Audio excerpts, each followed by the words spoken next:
Bonjour à tous, bienvenue sur la chaîne AMCF. Cette vidéo qu'on vous propose aujourd'hui fait suite à une vidéo qui a été publiée récemment par notre ami Olivier et qui traitait des microcontrôleurs. Eh bien, aujourd'hui, on va vous parler d'intelligence artificielle. On va également vous reparler un petit peu de microcontrôleurs et on va voir comment ces deux concepts, ces deux technologies peuvent être mises au service du modélisme ferroviaire. C'est maintenant, c'est tout de suite.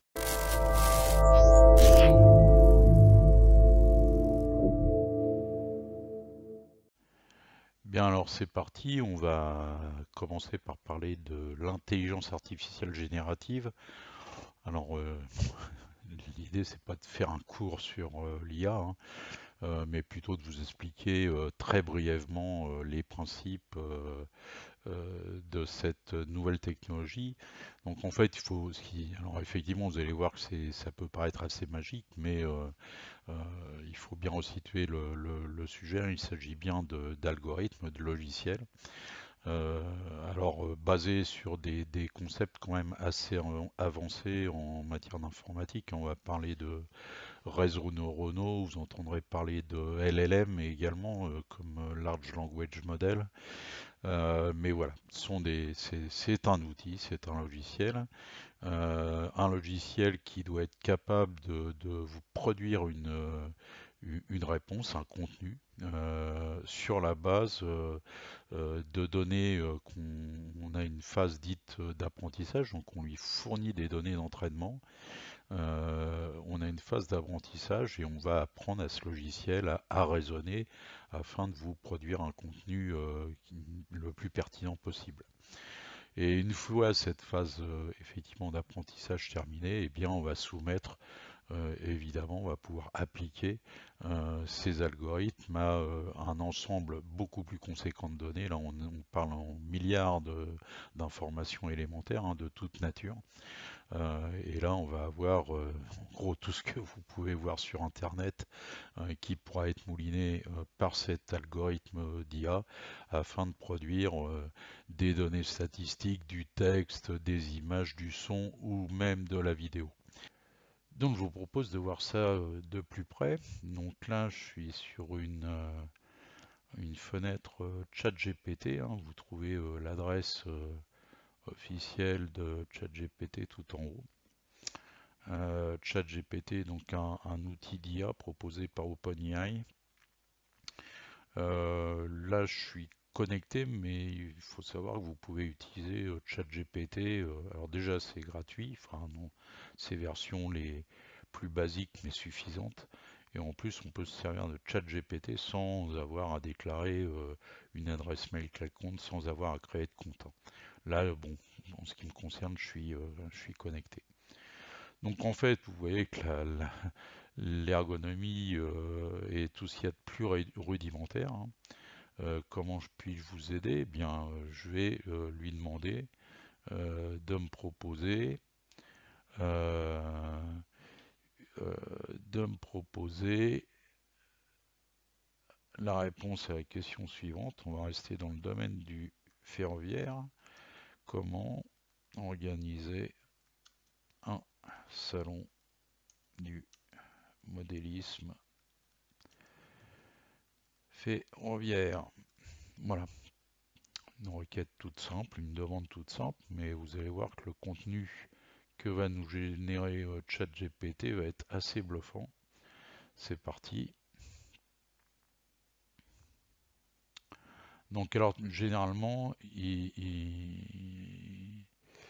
commence toujours par reformuler la demande et puis là vous voyez qu'on a déjà euh, tout un déroulé. Là il n'a pas encore tout à fait fini.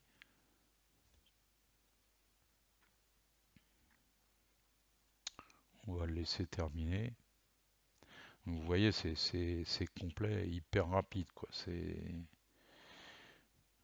presque effrayant. Alors, définir les objectifs, le public ciblé, établir un budget, choisir un lieu, une date, enfin tout est prévu quoi. Créer le programme d'activité, euh, inviter les exposants euh, et les partenaires, organiser la logistique, promouvoir l'événement, euh, comment gérer l'événement le jour J, et puis bah, le REX, hein, évaluer le succès de ce salon. Donc vous voyez par une simple demande ce que cet outil d'intelligence artificielle est capable de générer, et ça dans un temps très court. Donc voilà. Euh, C'était pour vous montrer un exemple de génération. Là, il s'agit d'une génération de texte. On va voir la suite, comment ça va se passer. Alors, on va corser un petit peu le truc. Et là, on va demander carrément à notre cher ami ChatGPT si il s'y connaît en code Arduino. Donc là, on a un schéma. On retrouve une carte Arduino ici. On a deux LED, des petites résistances qui permettent de limiter la tension aux bandes des LED, et puis deux boutons poussoirs, un bouton marche, un bouton arrêt. Si on veut résumer le fonctionnement, ou en tout cas notre demande à ChatGPT, ça pourrait se résumer ainsi. Propose-moi un code Arduino qui allume deux LED par intermittence. Donc on va lui demander de faire clignoter ces LED. On précise où sont brancher les LED, on précise la durée d'allumage de chacune des LED, et puis on précise aussi qu'on a un bouton qui va permettre de mettre en marche le système, donc de déclencher le clignotement des LED, et puis un autre bouton qui va permettre d'arrêter le système, donc d'arrêter ce clignotement. Donc on va prendre tout ce texte et on va retourner dans ChatGPT, et alors je sais pas si j'ai bien copié le texte, voilà, c'est fait. Et là, je reviens dans le chat GPT pour déposer ma requête. Donc là, cette fois, on va lui demander de générer du code Arduino. Et c'est parti. Donc il reformule notre demande comme d'habitude. Là, on voit toute la déclaration initiale des broches.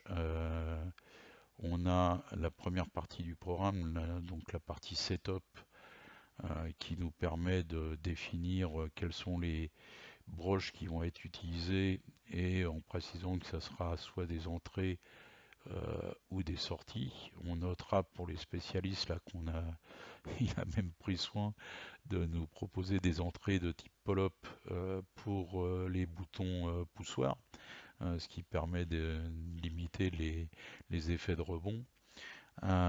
Et puis on met nos LED, on les initialise à la position éteinte dès le départ.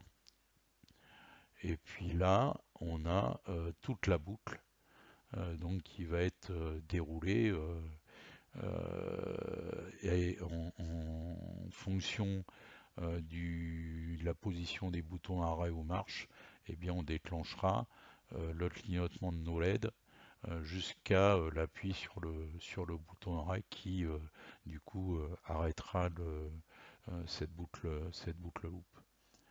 On peut voir, hein, c'est quand même costaud parce qu'il arrive même à vous commenter ici ce que fait le programme, quoi. Donc c'est assez costaud. Donc là c'est bien beau, hein, on a généré tout ce code-là. Encore faut-il s'assurer que ce code fonctionne bien et est bien digéré par l'environnement de développement Arduino, et c'est ce qu'on va faire maintenant. Alors, euh, vous avez vu que tout est prévu, on a même ici une fonction copier. Donc on va copier le code, et puis on va lancer l'environnement de développement Arduino. Et là, je vais simplement coller le texte que j'ai copié. Donc on retrouve l'intégralité du code qui a été généré par ChatGPT. Alors première étape, hein, quand on code en Arduino, il va falloir dans un premier temps vérifier le code. Donc là on a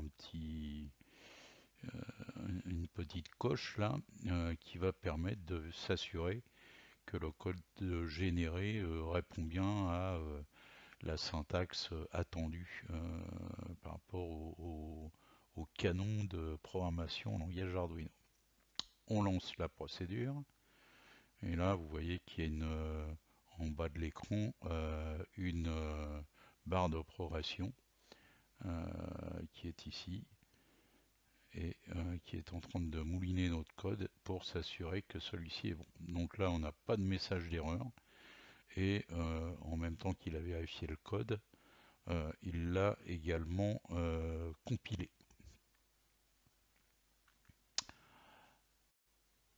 Alors on va pousser l'exercice jusqu'au bout. Donc j'ai préparé là, j'espère que tout le monde voit bien, une petite planche sur laquelle on retrouve un Arduino ici qui est connecté par un câble USB à mon ordinateur là.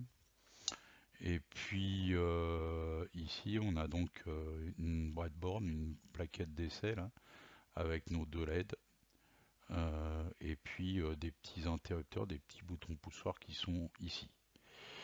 Donc là, le code qu'on vient de compiler, bah maintenant on va le générer, le téléverser, pardon, charger la carte Arduino avec le code qu'on vient de compiler.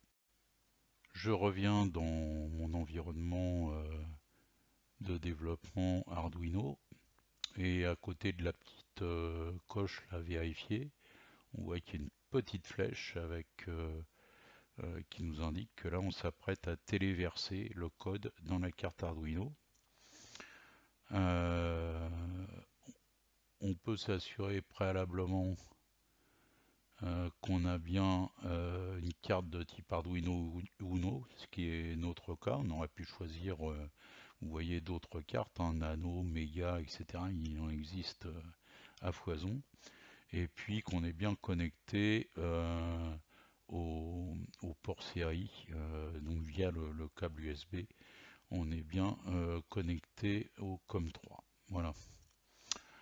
Donc c'est parti. On va essayer de téléverser ça dans notre carte, de charger notre carte Arduino avec ce code. Là, idem, on a une barre de progression en bas d'écran. Voilà. Le traitement est terminé. Et là, on a chargé le code dans notre carte, en principe. Donc on va voir si ça marche. Alors, je reprends ma fameuse tablette et on va vérifier si le programme marche bien. J'appuie sur le bouton marche. Hop, mes lettres clignotent bien. Voilà. J'appuie sur le bouton arrêt et mes lettres sont éteintes. Voilà, voilà. Alors, on va retourner dans notre présentation. Et de plus en plus fort, là on va s'attaquer à un exemple avec quelque chose qu'on connaît bien hein, dans le domaine du ferroviaire, c'est la notion de cantonnement. Alors comment ça se passe? On a une locomotive, on a 3 cantons, chaque canton est protégé par un signal. Ma locomotive avance, hop, le signal se met au rouge. Ma locomotive passe sur le canton 2. Mon signal ici se met au jaune puisque je n'ai pas de train sur cette partie-ci. Par contre, je ne peux pas dépasser ce signal. On continue. Voilà, on est dans le canton 3. Donc là, évidemment, c'est rouge pour éviter qu'une locomotive tamponne l'arrière de notre petite machine là. Et ici, par contre, on a le droit d'aller jusqu'à ce feu-là, puisqu'on est jaune ici. Et là, comme il n'y a personne ici, eh bien, notre feu est au vert. Donc voilà, donc là si on avait à décrire tout ça, les cantons, les signaux, où sont branchés les LED de chacun des signaux, etc., on y passera un certain temps, et là je sais que vous pensez tous que la même chose, euh, effectivement ça pourrait prendre beaucoup trop de temps. Donc on va tenter un truc, on va carrément lui parler en langage ferroviaire et lui dire simplement propose-moi un code qui simule un cantonnement ferroviaire type SNCF. On lui a juste indiqué que les feux étaient au vert, qu'il y a 3 cantons qui sont protégés par 3 signaux et que chaque signal possède 3 lampes, 3 LED. Et puis là, comme on fait du modélisme, on a décidé de détecter l'occupation du canton via des capteurs infrarouges. Pourquoi pas? Donc comme tout à l'heure, on va capturer ce texte ici. Voilà, je copie et je vais retourner sur ChatGPT. On va effacer ce qu'on a généré tout à l'heure. Voilà. Et on lui propose, hop, on enlève la petite bricole là. Voilà. Donc on retrouve notre proposition là de simulation de cantonnement ferroviaire, la position des feux par défaut et puis jusqu'à la détection par infrarouge, et on lui demande de générer. Et là c'est magique puisque on s'aperçoit que donc là il commence par un texte et voilà, il commence à programmer avec la déclaration de toutes les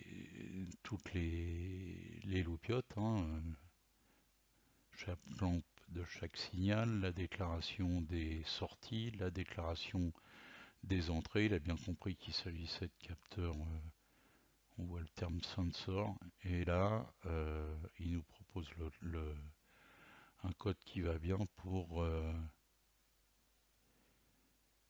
simuler ce cantonnement.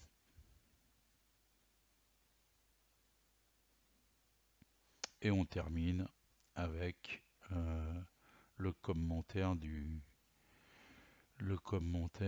associé au programme. Donc voilà, tout ça pour dire que c'est assez bluffant et que là, on n'a pas fait de déclaration très précise, hein, on n'a pas dit où était connectée chacune des LED, et on voit qu'il arrive à comprendre déjà la demande il est capable de générer du code Arduino, mais qu'en plus il connaît aussi des concepts qui concernent le domaine du ferroviaire. Un cantonnement ferroviaire, c'est voilà. Tous les communs des mortels ne savent pas ce qu'est un cantonnement ferroviaire. Voilà, voilà. Voilà pour la démonstration. Bien, alors désolé, hein, j'ai pas pris le temps de fabriquer un prototype qui aurait pu permettre de démontrer que le code qu'on vient de générer était bien fonctionnel. Bon, ça aurait pris un petit peu de temps. Là, on espère simplement avoir pu vulgariser, vous expliquer très très succinctement ce qu'est l'intelligence artificielle. Vous trouverez tout un tas de choses sur Internet à ce sujet. On est dans la continuité de la vidéo que vous a proposé Olivier il y a quelques jours sur les microcontrôleurs. Et là, l'objet de cette vidéo-ci était de regrouper les deux notions, à la fois les microcontrôleurs et l'IA, et de voir comment tout ça pouvait être mis à profit dans notre passion qui est le modélisme ferroviaire. Surtout, n'allez pas comprendre que sans l'IA, sans l'intelligence artificielle, on ne peut pas programmer de carte Arduino. C'est tout le contraire. Moi, je vous encourage vivement à apprendre ce langage de programmation. Là, de la même manière, sur Internet, vous allez trouver tout un tas de tutos et de ressources free, enfin libres de droit, qui sont très très bien faites. Et voilà, à la limite, utiliser l'IA pour produire la structure de votre code, pourquoi pas, mais il est essentiel de maîtriser ce langage pour au moins intervenir sur le code qui aurait pu être généré et puis l'adapter vraiment à vos besoins, en tout cas avoir toutes les compétences ou les connaissances pour pouvoir intervenir dessus. Et puis, comme le dirait Doc Marco, c'est quand même un peu plus marrant d'apprendre des choses plutôt que de confier la production de ces codes-là à un outil aussi puissant soit-il. Voilà, on espère que ces vidéos vous auront intéressé. On vous dit à très bientôt sur notre chaîne.